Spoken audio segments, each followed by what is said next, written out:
When I died, I thought that was the end. No more pain, no more breath, just silence. It wasn't dark, it wasn't light, it was still. And I remember thinking, so this is how it ends. But 3 days later, I realized something was wrong. I wasn't gone.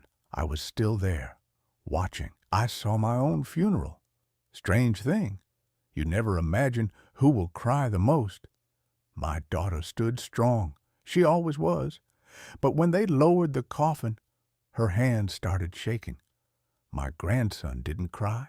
He just stared at the ground like he was trying to understand where I went. I wanted to tell him I'm not far, but I couldn't speak, not anymore. And that's when I realized I wasn't alive, but I wasn't fully gone either. That night, they went home. The house felt empty, too quiet. My chair was still near the window, my glasses were still on the table, my mug half stained with old tea. Life had stopped. But then I heard something, a soft hissing sound. At first I ignored it.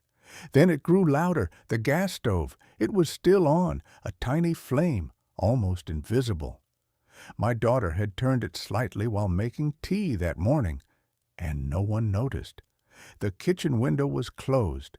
The house was filling slowly, very slowly. That's the dangerous part.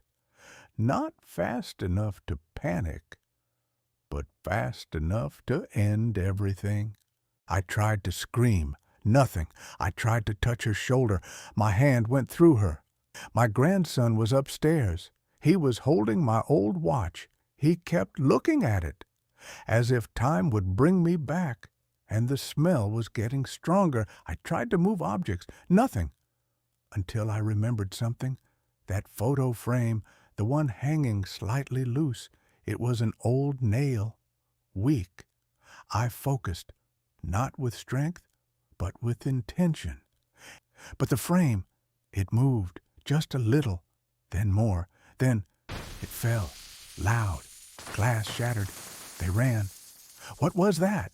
Into the kitchen. They smelled it. They saw the flame. They opened the windows. They turned it off. And in that moment, I felt something change. The house filled with fresh air. My daughter sat down on the floor, crying. But this time, not from grief, from relief. My grandson hugged her, and I realized they would be okay. They didn't need me to stay. They needed me to let go. That was the hardest part. Not dying. Leaving. Now listen carefully. I don't know what happens after death. Maybe this was imagination. Maybe it was something more. But here is what I do know. You ignore small things. You postpone calls. You leave words unsaid. You assume tomorrow will come. Turn off what you're ignoring.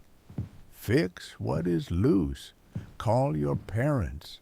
Hug your children, because sometimes you don't get to come back. And if love gives you one last chance, use it.